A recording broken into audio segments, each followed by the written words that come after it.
Washroom में गई, just मैं नहाने के लिए कपड़े उतारी थी, ऊपर मुझे फ़ोन दिखा तो मुझे लगा कोई मेरी वीडियो रिकॉर्डिंग कर रहा है। फिर मैं वॉशरूम से फटाफट कपड़े पहनी, वो बगल वाले वॉशरूम में थे अंकल। जैसे वो बाहर निकले मम्मी ने कहा तू फ़ोन मांग ले कि फ़ोन करना है अंकल, मम्मी के फ़ोन में बैलेंस खत्म हो गया। मैं खड़ी थी, उन्होंने फ़ोन दिया, फ़ोन फटाफट चेक करा, फ़ोन में वीडियो थी। मेरे फादर नहीं है, मतलब बचपन से छोड़ रखा है मेरे को। फादर मम्मा अकेले पालती है हम दोनों को, एक भाई है अभी 12th क्लियर हुई है उसकी, और एक मैं हूँ बस। तो मम्मी फ्लैट वगैरह में बच्चे रखती है। ये कब पता चला आपको कि जिस व्यक्ति ने वीडियो बनाई है उसके फ़ोन से वो वीडियो डिलीट हो गई? मुझे उसी दिन ही मैडम मेरे से पहले तो बोला गया कि पैसे लेके रफा दफा कर दो केस। मैं बोली मैम आज तो मेरी बेटी के साथ चलो थोड़ा सा हरकत है, कल किसी और के साथ भी तो हो सकता है। फिर हमें अंदर बुलाकर ये बोल रही हैं कि आपने इसमें से क्या वीडियो डिलीट मारी हो। मैं बोली मैम अगर हमें वीडियो डिलीट मारना होता तो हम अपने घर पे केस खत्म कर देते, हम यहाँ आते ही क्यों? पुलिस प्रशासन पे कितना भरोसा रह गया? ये एक वीडियो जो बिल्कुल ही नहीं है मैम। नमस्कार, मैं पूनम और आप देख रहे हैं झलको दिल्ली। समय मौजूद हूँ शालीमार बाग पुलिस स्टेशन पर, जहाँ एक 16 साल की बच्ची जो 10वीं क्लास की अभी परीक्षा देके फ्री हुई है, कहें 10वीं क्लास में थी, और कुछ समय पहले या कुछ महीनों पहले उसका एक नहाते समय वीडियो बना लिया जाता है। वीडियो उसके ही पड़ोसी के द्वारा बनाया जाता है और उसी समय लड़की जो अपनी ये पूरी घटना जो है अपने माता को बताती है कि माँ मेरे साथ ये घटना हुई, मुझे बाथरूम में फ़ोन दिखा और उसके बाद जब मैंने पलटी हूँ तो बाथरूम में वो फ़ोन नहीं था। तो उसे जैसे वो लड़की जो है बच्ची है बाथरूम से बाहर निकलती है और उसके बाद पाती है तो वो डर ही महसूस करती है। सारी घटना जो है अपनी माँ को बताती है। उसके बाद की घटना है, आइए जुड़कर जानते हैं उस बच्ची से कि क्या होता है। कितनी एज है बेटा आपकी? 16 साल की। Yes ma'am. क्या हुआ था आपके साथ? मैम हमारा केस चल रहा था, करीब 1 साल हुए नहीं अभी, मतलब 7-8 महीने हुए हैं। किस चीज़ का केस चल रहा था? मैम वॉशरूम में नहाते टाइम पे, मॉर्निंग के टाइम पे मैं स्कूल जाने वाली थी, तो एक अंकल थे, हम मतलब रेंट पे रहते हैं हम, उसी वहीं पे रहते थे। तो सुबह मुझे थोड़ा अजीब सा लगा, फिर मैं बाहर निकली तो मतलब ऊपर वहाँ पे बाहर अंकल थे। फिर मैंने कुछ कहा नहीं, मेरे को अजीब सा लगा। फिर मैं वॉशरूम में गई, जस्ट मैं नहाने के लिए कपड़े उतारी थी, ऊपर मुझे फ़ोन दिखा तो मुझे लगा कोई मेरी वीडियो रिकॉर्डिंग कर रहा है। फिर मेरी मम्मी मतलब जैसे अंदर आई तो वो फ़ोन है ना, वहाँ कैमरा हट गया। फिर मैं वॉशरूम से फटाफट कपड़े पहनी, फिर वहाँ से निकली तो मैं घर में गई, मम्मी और मामा वगैरह थे, तो मैंने सारी बात बताई, मम्मी ऐसी ऐसी बात है। मम्मी ने कहा क्योंकि सब एक जगह रहते हैं, मम्मी को विश्वास नहीं हुआ। मम्मी ने कहा बेटा ऐसे नहीं हो सकता क्योंकि वो भी तो अंकल है तुमसे इतने प्यार से। मैंने कहा मुझे भी नहीं लगता, बट एक बार आप फ़ोन चेक कर लो, फिर मेरे को तसल्ली हो जाएगी कि फ़ोन में कुछ नहीं है। वो बगल वाले वॉशरूम में थे अंकल, तो उन अंकल से जैसे वो बाहर निकले मम्मी ने कहा तू फ़ोन मांग ले कि फ़ोन करना है अंकल, मम्मी के फ़ोन में बैलेंस ख़त्म हो गया है।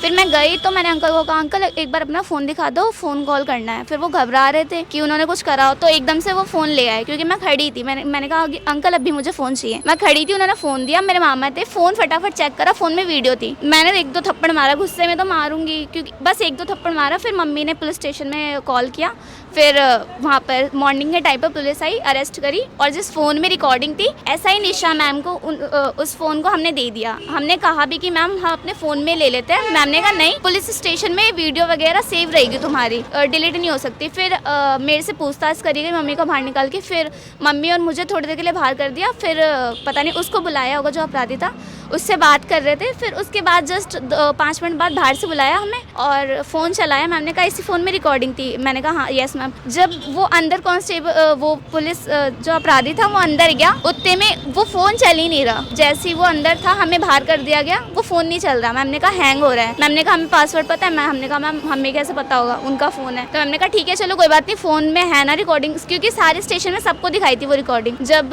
यहाँ पर केस लेके आए थे उन्होंने कहा वीडियो है तो सबको दिखा दो, दिखाई थी। उसके बाद केस चल रहा था आते जाते थे। उसके बाद अभी मेरा एग्ज़ाम ख़त्म हुआ तो मेरे को कॉल आया मम्मी को कि परसों मतलब हमें जाना है 13 को वहाँ पे बुलाया गया। तो हमारा काम नहीं हुआ, डेट आगे की बढ़ा दी गई 15 को। तो कहाँ बुलाया गया था? हाई कोर्ट में बुलाया गया था। जो हमारी एडवोकेट थी उन्होंने कॉल किया, मुझे वोमिटिंग हो रही थी तो मम्मी तबीयत ख़राब हो रही थी तो वापस लेके आ गई। फिर एडवोकेट ने फ़ोन पे सारी बात की, सब पूछा कि बेटा क्या हुआ है क्या नहीं तुम्हारे साथ।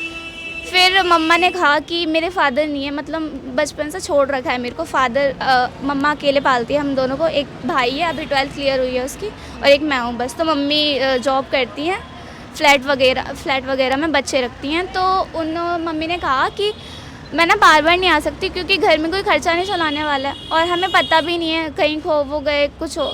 और इनके जो घर वाले थे, मतलब जो अपराधी है उसके घर वाले ना धमकियाँ देते हैं और सब जगह बता देते हैं कि इसकी मम्मी पैसे मांगती है, हर जगह बता रखी है। तो आज ऐसा हुआ कि मम्मी को कॉल गया, वहाँ पर उसकी वो बेल लगी हुई होगी, मम्मी को कॉल गया, मम्मी को बोला गया कि अपनी बेटी को लेके कोर्ट में आओ। तो मम्मी ने कहा कि अब तो 11 साढ़े 11 बज रहे थे करीब। मम्मी ने कहा कि अब तो कोई वो नहीं है। फिर हमारी जो एडवोकेट थी उन्होंने कहा तुम्हारी जरूरत नहीं है। आज कोर्ट में बुलाया गया तो आज ही कॉल आया आप लोगों को? Yes ma'am, morning. किसने ये कॉल की? थाने से कॉल गया था। अजीत सर थे, अजीत सर का कॉल गया मम्मी के पास कि अपनी बेटी को नीचे भेजो या तो मुझे एड्रेस बताओ, मैं उसको लेके जाऊंगा कोर्ट। जबरदस्ती बोल रहे थे कि मैं उसको घर से लेके जाऊंगा अगर आप एड्रेस बता दोगे तो। फिर मम्मी ने कहा मैं उसके भाई के साथ भेजती हूँ उसको, आपको जो लिखवाना हो नीचे लिखवा लेना। फिर मेरे को नीचे भेजा गया, मम्मी के अपने भाई के साथ आई, मेरे को बिना कुछ पूछे मेरे से कह रहे बैठो। फिर मैंने कहा सर आपको लिखवाना ही तो मैं पेन वेन लेके आई थी। मैंने कहा सर ठीक है मैं फिर क्या मम्मी को फ़ोन किया। आपको ये बताया गया कि नीचे आ जाओ कुछ लिखवाना है? हाँ, बस इतना बताया गया था। ये तो नहीं बोला था कि कोर्ट ले जाएंगे? नहीं, ये कुछ भी नहीं कहा गया था, ना बोला गया था थाने ले जाना है। बस बोला था आपको एक साइन करना पड़ेगा और कुछ लिखना पड़ेगा किस वजह से तुम नहीं गए कोर्ट में। और मुझे नीचे बुला के रिक्शे में बैठाए मेरे भाई और मेरे को थाने में लेके आए थे। फिर एडवोकेट का फ़ोन आया होगा मम्मी के पास, मम्मी भाई ने फ़ोन उठाया। फिर शालीमार में अग्रवाल स्वीट्स के पास वहाँ पर हमने रिक्शा रोक दिया। हम उतर गए रिक्शे में से। मम्मी का कॉल गया था एडवोकेट से कि वहाँ पे रिक्शा रोक दो, तुम्हें जाने की ज़रूरत नहीं है। तो फिर हम वहीं रुक गए। तो फिर वो कह रहे नहीं लेडीज़ कांस्टेबल को आने तो लिखवाना ही पड़ेगा तुम्हें। फिर हम नहीं जा रहे थे तो मैंने बोला मम्मा को आ जाने दो, मैं कहीं भी जाने को रेडी हूँ। जो लेडीज़ कांस्टेबल थी वहाँ की वो मुझे ज़बरदस्ती खींच के गाड़ी में बैठा रही थी। मैंने कहा हाथ छोड़ दो तो मेरे को थप्पड़ भी उठाया मैम ने। और मेरे भाई ने कहा जब उसने कुछ गलती नहीं की, लड़की की जब गलती होती तो आप उसको ज़बरदस्ती करते। वहाँ पे पूरा हंगामा करके शालीमार में थप्पड़ उठा रही थी मेरे पे। मेरे भाई को धमकी दी गई, जो वहाँ पे सर थे उन्होंने मेरे भाई को भी धमकी दी, तू क्यों बोल रहा है बीच में, तेरे को तो मैं बताऊँगा। तो फिर मैंने भी बोला कि सर आप उसको क्यों कह रहे हो, जब कोई गलती नहीं है। अपराधी को तो आपने छोड़ दिया और जिसकी गलती नहीं है आप उसको रोड पे ऐसे बदतमीजी कर रहे हो। फिर मेरी मम्मी आई, मम्मी ने थोड़ा सा बोला तो मम्मी पे चिल्लाने लगी, मम्मी पे हाथ उठाने लगी वो कि वो तो लड़की तो जाएगी ज़बरदस्ती। फिर भी मम्मी आई तो हम दोनों बैठ गए गाड़ी में और थाने का बोल के हमें हाई कोर्ट ले जा रहे ज़बरदस्ती। और गाड़ी का दरवाज़ा लॉक कर दिया था उन्होंने। जैसी बैठी तो वो पुलिस वाले को बोला, लेडीज़ कांस्टेबल ने, गाड़ी का दरवाज़ा लॉक कर दो। एडवोकेट का फ़ोन आया, जब भी एडवोकेट का फ़ोन आया तो मम्मी ने उनसे बात कराई तो वो बात करने के लिए रेडी नहीं थे, किसी की नहीं सुन रहे थे। मम्मी इतना बोल रही थी पर एक बार भी रिस्पांस नहीं करे। फिर किसी का कॉल आया मम्मी के पास, मम्मी को बोला कि कोई नहीं आप वापस आ जाओ थाने में। उन्हीं का आदेश सर का फ़ोन आया कि वापस थाने में आ जाओ। फिर मम्मी ने, आदेश सर कौन है? आदेश सर थे ना, अजीत सर, उन्होंने बोला थाने वापस आ जाओ। हाई कोर्ट ले जा रहे थे, फिर थाने वापस बुला रहे हैं, घुमा मतलब पूरा घुमा के वापस ला रहे थे। फिर मम्मी ने कहा जब तुम्हें हाई कोर्ट ले जाओ तुम आप लेके चलो, केस हम भी देख लेंगे, फिर क्या दिक्कत है, हम वो कर लेंगे। फिर भी ज़बरदस्ती। फिर उनका जो गाड़ी चला रहे थे अंकल, उनके पास फ़ोन गया, वो गाड़ी घुमाए। मम्मी ने कहा गाड़ी क्यों घुमा रहे हो, अब हाई कोर्ट ले जाओ तो हाई कोर्ट। फिर यहाँ पर शालीमार थाने में आके कोई सुन नहीं रहा किसी की और ज़बरदस्ती धमकी दिए जा रहे हैं। और मेरे को ना लिख के दिया गया है कि मेरी मतलब मैं रोड पे आते जाती हूँ, स्कूल जाने वाली बच्ची हूँ, मुझे कल को कुछ हो जाए, ये सब कुछ नहीं करेंगे। जब वीडियो तक इन्होंने पैसे खाकर डिलीट मार दी तो मेरा वीडियो डिलीट हो गया? मैम ने कहा वीडियो डिलीट हो गई।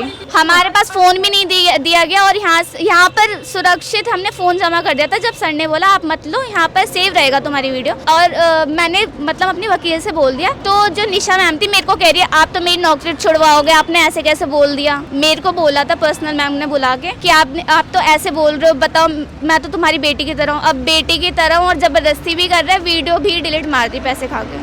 अच्छा, जिसने आपकी वीडियो बनाई उस व्यक्ति की उम्र क्या होगी? मैम वो 40 मैरिड है वो? Yes ma'am. उसकी फैमिली में कौन? मैम उसकी वाइफ है बस। उसकी वाइफ को इस बारे में जब जानकारी तो उसने कोई रिस्पांस आपकी तरफ नेगेटिव है पॉजिटिव है? बिल्कुल नहीं मैम, वो नेगेटिव है। Yes ma'am. एक और मैम मम्मी कहीं भी चलती है मतलब धमकियाँ देते हैं और वहाँ से रूम भी खाली कर दिया। मुझे पढ़ाई में दिक्कत होती थी तो वहाँ से रूम खाली कर दिया कि थोड़ा माइंडसेट सही रहे। फिर भी ये लोग हर जगह जहाँ जाते हैं हम हर जगह अफवाह फैलाते हैं कि मेरी मम्मी पैसे मांगती है, मम्मी ने 2 लाख रुपए मांगे, हर जगह धमकी दी जाती है इसकी बेटी को कुछ भी कर देंगे, हमें कोई करके दिखाए, ऐसे बोलते हैं सब। और इन्होंने ना कोर्ट में लिखवाया बिना परमिशन के तो छोड़ दिया, ना मुझे कुछ लिख के दिया, चलो छोड़ दिया कोई बात नहीं, लिख के भी नहीं दिया कि मुझे कुछ होएगा तो वो जिम्मेदार होंगे, लिख के तो देना चाहिए ना कम से कम। मैम जबरदस्ती नहीं करना चाहिए, ऐसे रोड पर मेरे बेटी के स्कूल के सामने जबरदस्ती मैडम कर रहे और उल्टे बदतमीजी बोल रही है ये लोग। अच्छी बात हो रही है ऐसे? यहाँ पर आते तो कुछ सुनवाई नहीं होता है। मुझे पसंद नहीं है मेरी बेटी के साथ जबरदस्ती कर रही, मुझे अच्छा नहीं लगा इस बात के लिए। और ऊपर से धमकियां दे रहे हो, घर पर आ रहे हो, उसकी पढ़ाई में प्रॉब्लम होती है। निशा मैडम से फोन करी तो मैडम फोन नहीं उठा रही है, बोल रही है कि मैंने किसी को भेजी नहीं। पुलिस वाले को फोन कर रहे हैं अजीत को, तो वो बोल रहा है कि मैडम ने मेरे को भेजी है। और मैडम बोल रही है कि मुझे इस केस से कुछ लेना देना नहीं है, मेरे को बीच में मत फंसाओ, ऐसे बोल। निशा मैडम इस केस की आईओ है। आईओ है वो। और अभी फोन करी हूँ तो फोन उठाने के लिए बोले तुम्हारे फोन के लिए थोड़ी बैठी हूँ, बाकी मेरा और भी काम होता है, ऐसे बोलने लगी। सुबह मैंने फोन करी हूँ कि मैडम आपको ले जाना है, गुड़िया को ले जाओ को, ठीक है, बट मेरे पास आज के टाइम नहीं है, मैं बच्चे रखती हूँ। मैडम बोली कोई बात नहीं, नहीं जाएगी तो कोई जरूरी नहीं है लेकर जाना।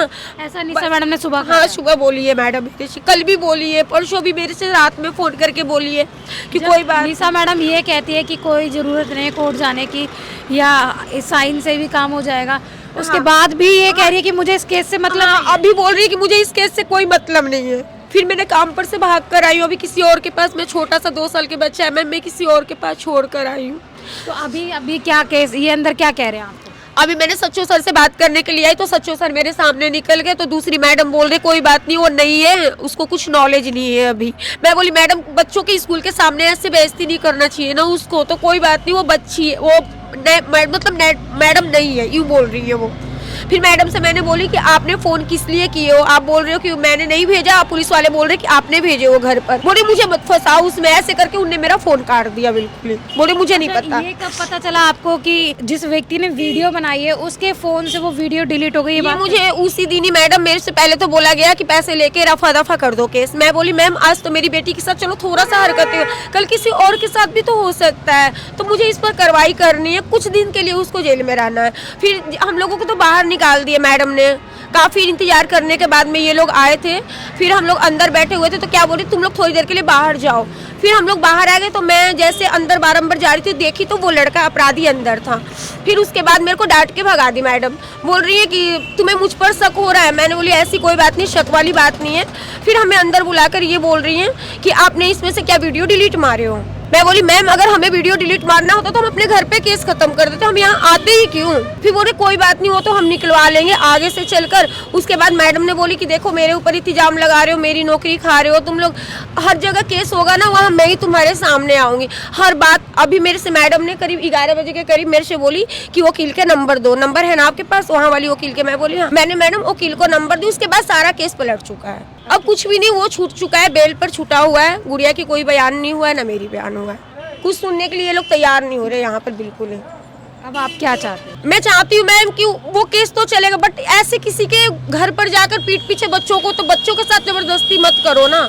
पुलिस प्रशासन पे कितना भरोसा रह गया? ये एक वीडियो जो बिल्कुल ही नहीं है मैम, मैं तो इतनी सुनाई हूँ गाड़ी के अंदर बैठकर, मेरे भाई बोल रहे मन दे उनको गालियाँ। मैं बोली कि सर तुम्हारे पास किसी का रेप हो जाए तब तुम लोग पहुँचते हो, ठीक है, अगर कोई कंप्लेन लेके पहले जाओ तो बोलता कुछ हुआ थोड़ी है। मैडम ने भी ये बात बोली थी, थोड़ी सी पीछे का वीडियो है, फुल थोड़ी आया, ये बात मैडम ने बोली मेरे से।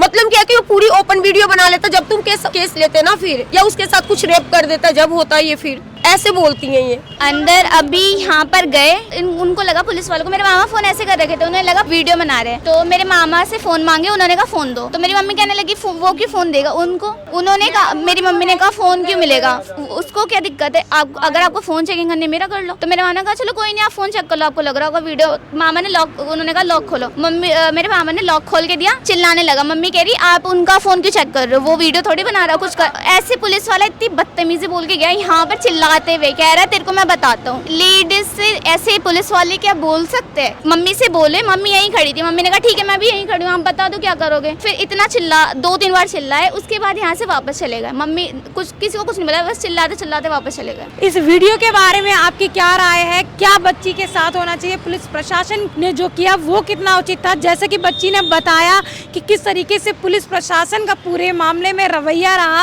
ये कितना उचित था, ये हमें कमेंट सेक्शन में जरूर बताएं। इसके साथ ही देखते रहें झलको दिल्ली में कैमरामैन नरेश के साथ पूनम।